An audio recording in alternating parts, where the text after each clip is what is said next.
Hi, I'm Doni. I'm Trinidadian Costa Rican, Hi, I'm Rhonda. I'm Afro-Honduran. And we and are we're your your co co-hosts hosts for for Negra Negra Como Como Soy, Soy. or I am Afro-Latina. Every Tuesday, we'll bring you the insights, perspectives, and history of the African diaspora in Latin America. To educate, enlighten, and hopefully create a sense of belonging for you, our listeners and viewers. Negra Como Soy is brought to you by Cultures, the global multicultural magazine. Cultures celebrates cross cultural identity because everyone should feel like they matter. ¿Qué tal, Rhonda? ¿Qué tal? ¿Qué pedos? ¿Qué pasa? How Oh you my gosh. doing? Y'all, we're having technical issues today, but I'm so excited for our guest. Rhonda, would you like to introduce him? Oh, yes, of course. I am super excited to introduce Abelsain Gonzalez, soon to be Dr. Abelsain, a chiropractor and an amazing human on a healing journey. And he is a wellness speaker. He is passionate about inspiring and empowering people to live a more fulfilling life and to connect back to their greatest selves through healthy habits and community healing. Abelsain was born in San Juan, Puerto Rico, and he was just there. So I'm super excited to have him share with us about his experience in Puerto Rico. So welcome. And I have to Please, Thank you say, for please because share having me with here. us. I'm in Colombia right now, and your skin is just gorgeous, and that smile, too much, too much. I don't know if I can make it through this episode. Thank you. Thank you, Doctor. Appreciate that. So you could go Go ahead. ahead. Now, you stalled him, Donnie. You stunned him with your. Okay, come, let's go, please. Thank you. I love it. I love it. Yes, how was your trip? How was it? How are Well, it things? was awesome. Yeah, I had a great experience. I went back to Puerto Rico to reconnect with my family. I haven't seen it in a long time. And the second reason I went back is because my brother and we're working on buying some land in Puerto Rico. So we needed to do some paperwork, and everything was a success. We were able to do so. So Um, yes, being back for after a long time is always good. Reconnecting with the land, reconnecting with the friends, family, and seeing how people are doing back home. Yes. Nice. How I and how love are people it. after that? Yes, So after that Puerto Ricans, storm and everything. yep. Puerto Ricans, they already have a great spirit. There are people that are very happy, even though things may not be going how they wanted to. But they are always have a great spirit. But the reality is that they're going through a rough, I would say, last 10 years, but especially 4 years or five after the Hurricane Maria. A lot of things have happened after the hurricane. Then came earthquakes, and after the earthquake came the pandemic, and a lot of things going on at the same time. What could I say? They're doing the best they can. With what they have. But the reality is more of the political realm that makes it harder. The people in Puerto Rico, they Hmm. help each other. They're trying to do their best, but the political leaders are sadly they're not working for the people. So it is what it is. You know how it is. Hmm. And is that local leadership you mean? Like the local to the island leadership? Yes. Well, yes and no. Yes, because it's the Puerto Rican, politician that should be working for us, for the Puerto Ricans, Hmm. But at the same Hmm. time, we are under the United States, obviously. We're what they call a Commonwealth. They call it Commonwealth. Hmm. It's a colony, but they don't want to use the term colony no more, so they call it a Hmm. Commonwealth. Hmm. So at the end of the day, we are able to do some things, but with the approval of the United States. So Hmm. that makes everything harder. Everything. Yes. And so what is the response like from your perspective and from the local people's perspective? What is the response like from the national government? Is it Well, moving slowly? Is the help visible? the response is we I think it was 2 years ago, 3 years ago we kick out the governor. I don't know if you heard that, but literally, we had a governor called Ricardo Rosselló. He was the son of another governor that we had in the 90s. And he, wasn't doing the right thing. And people went to the street, millions of people on the streets. And, they kicked him out, literally. He was in power for 2 years. He had 2 years more to go, I think it was. And they kicked him out. So, Puerto Ricans, they make this themselves, hurt. They have to go to the street, they will go. And right now, they're almost on the edge of doing the same thing because this governor right now is almost, he's pushing it. So, people in Puerto Rico, even though they're very happy and they like to, have a good time and everything, if the governor are not doing the right thing, they will make themselves heard, and they go to the street and do whatever it takes. So you're talking about the good time, and I know you've been in the U.S. now for about 4 years. What do you think about like the duality of being a proud Puerto Rican, right? A proud Puerto Riqueño, as you guys say, Yeah. Puerto and Rico. that whole culture, but also being yeah, but Hmm. also being a U.S. citizen. And does it ever create any kind of contradictions in your sense of being, like who you are, or your sense of belonging? Because I think there's a lot of times that people tend to forget that you are a U.S. citizen. You know what I mean? Yeah. Despite Yeah. your primary language being Spanish, and you're on this island. Like, what is that like now that you've spent time in the United States? That duality. Yes. Right now, I would say it doesn't affect me that much because I already went through a process of discovering myself and having the affirming my identity. Because one thing that I learned is if you don't affirm your identity, people will do it for you, and Mm, yeah, maybe you won't like it. So you gotta do it for you. And I learned that, like, I have been dealing with this, like, I would say the last 15 years. Being in Puerto Rico, going to the mall or going to Old San Juan, and people speaking to you in English, like, okay, I mm, don't look Puerto Rican enough. But mm. then when I came to the States and they heard my accent, and I told them where I was from, then they told me, like, I heard people saying, okay, so, or when I was in the army, they say, oh, so you're not black, and I'm like, okay. uh, you know so if you don't say who you are, people will do it for you. So Mm-hmm. in the army was the same thing. In the army, the same experience. In the army, people asking me about my visa. I'm like, Mm. I know people need some visa, but you got to know that in the Puerto Rico is a territory from the United States, so obviously we are U.S. citizens. So it affected me a lot, and it made me go and rediscover who I am through education, through research, through going to my roots. I started with an ancestry DNA test, where I'm from. Then once I found that, I went back to Africa. Learning more about myself, learning how we got to Puerto Rico, all that kind of story. And once you do that and you get in love with yourself, you accept yourself how you are, and you then define who you are. Whatever people say, it doesn't bother you no more. To be honest, literally yesterday, someone asked me about what it was. Yeah, the same thing, the visa thing. Like, you from Puerto Rico, right? So you need a visa. I'm like, I think I don't know what kind of history classes they give here in the United States, but we have been a colony for the United States for a long time. It's not something new.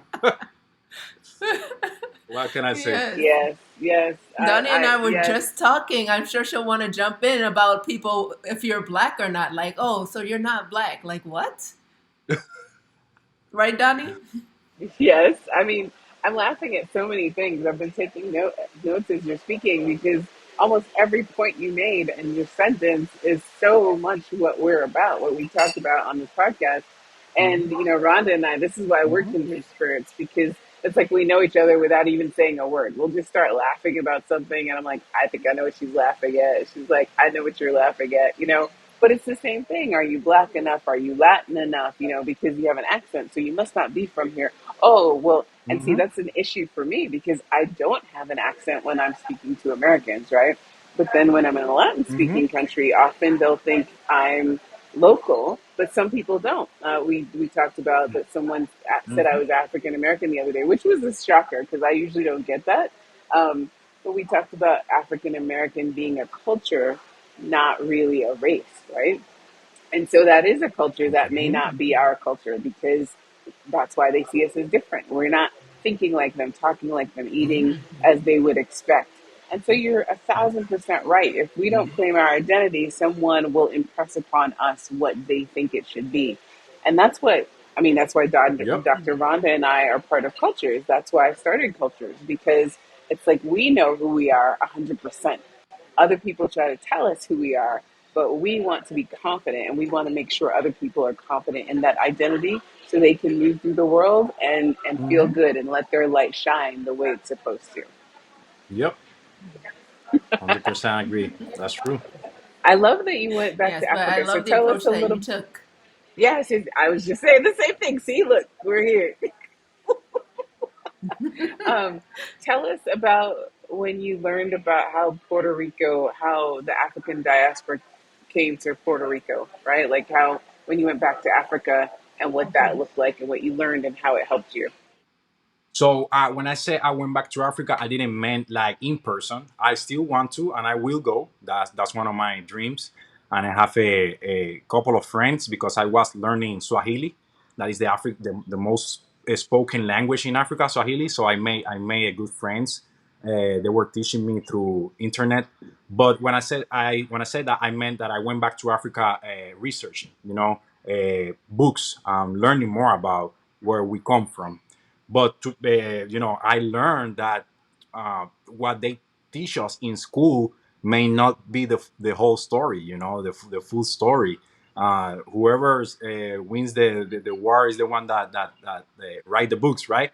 So there is a lot of things that we don't know for certain, but if we go back and research about where we came from, um, those places, how they used to live, all the knowledge when it comes to medicine, when it comes to spirituality, when it comes to mathematics, when it comes to culture, all that kind of stuff. We had a lot of abundance back in Africa before we were invaded and colonized. So all that things created in me a sense of being proud, because now I didn't start it on a ship, being cheap to the Americas. I didn't start as a slave. I was already a king, a queen. We had king, queens, we had gold, we have all that kind of stuff. So that gave me a sense of proud of where I come from. I love it. Awesome. Thank you so much.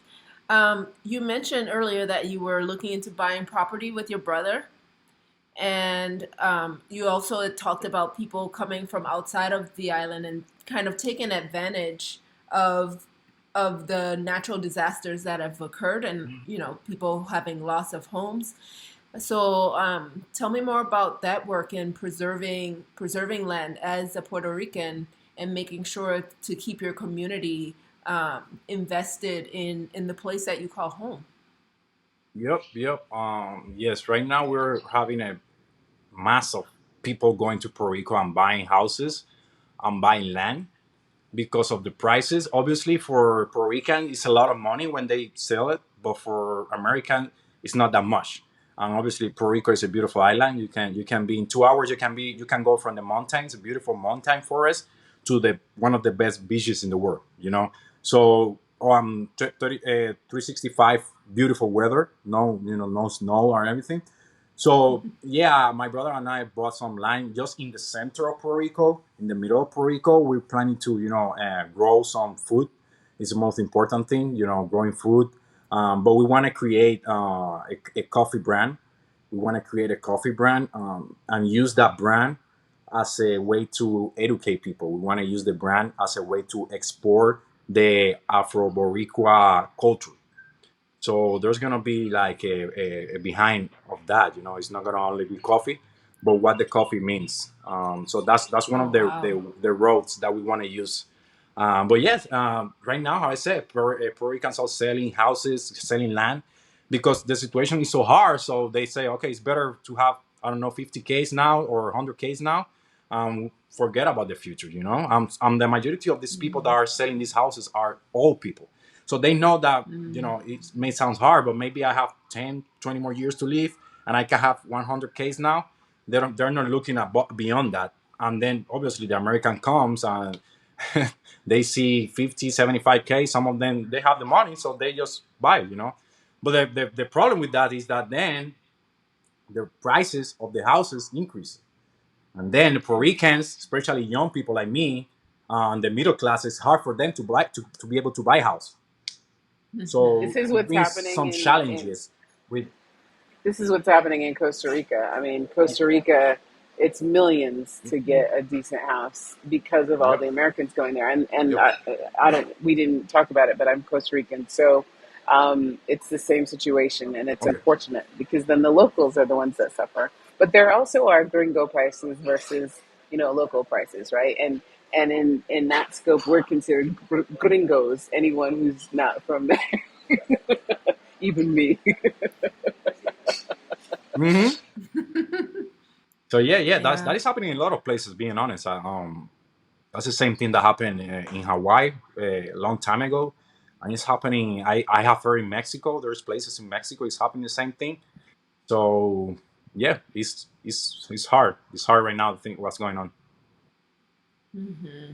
Yeah, it is. It's very difficult, but I'm so glad that you and your brother are able to go in and make a It purchase in was a this blessing. project that you have, with the idea of educating people as well as creating jobs, as well as Hmm. creating a resource that can be exported, and Yep. bringing more money into the community is just amazing, and hopefully more Yep. people will do that.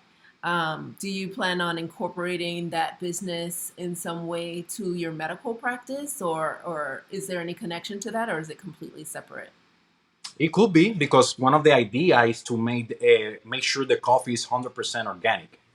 You know, so that's very important because coffee is one of the highest mold, uh, food or whatever, that have Consumed. in quantity, they have the highest amount of mold. So that's not good for your health. So one of the Mhm. ideas that we have is just to make it as straight as organic as we can. So when we're able to complete that, obviously I'm gonna use that the coffee to my patient because coffee is the most drink beverage after water. So people love Mhm. coffee, but we gotta watch out what kind of coffee we're consuming because we might be Mhm. getting a lot of toxins, and the toxin overload is a real thing. So Mhm. so I will be able to do so. I think I will be able to do so for sure. Well, That's I would awesome. love to have cultures partner with you. One of the things, so, my father's Costa Rican. I mentioned that I'm Costa Rican, and he died of COVID last year. And so I've been traveling South America in tribute to him. My mom's Trinidadian, so I'm South American, like Trinidad and Costa Rica. And the number of different countries that I've been in this year, cultures is going to have a coffee brand, right? And so I've been looking and searching to see where do I want it to be based because currently, so cultures has media products and experiences to celebrate cross cultural identity. What you just said about what you want to do with this coffee Mhm. brand is amazing. It is exactly what we're about. So I'd love to talk to you because to be able to be on the journey with you and partner with you to create that coffee would be fantastic. It's exactly what we're looking for. That would be beautiful. That would be Yes, beautiful. Yeah, yes. yeah, for sure. Let's talk. I love it. Yay! I love making connections. I know.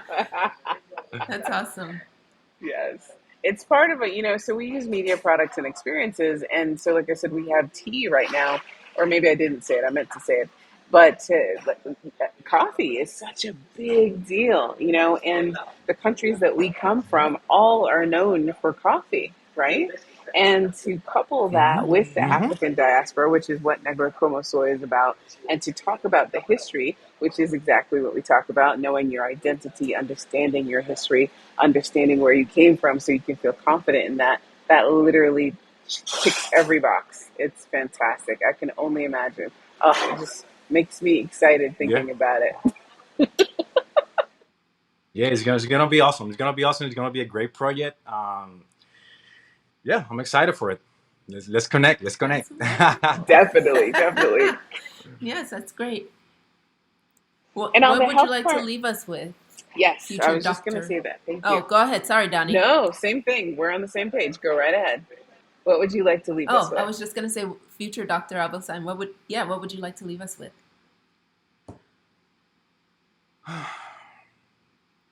It's a beautiful project what you girls are doing. Like it's beautiful. Like especially for obviously us that we might not find ourselves depending on the journey, different journey.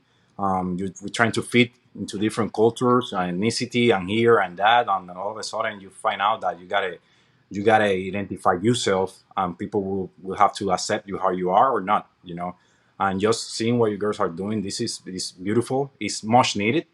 um, I'm here for you girls. If you need anything from me, I'm here to help you in the journey, and I would love to, collaborate with you and everyone that's watching this or hearing this podcast.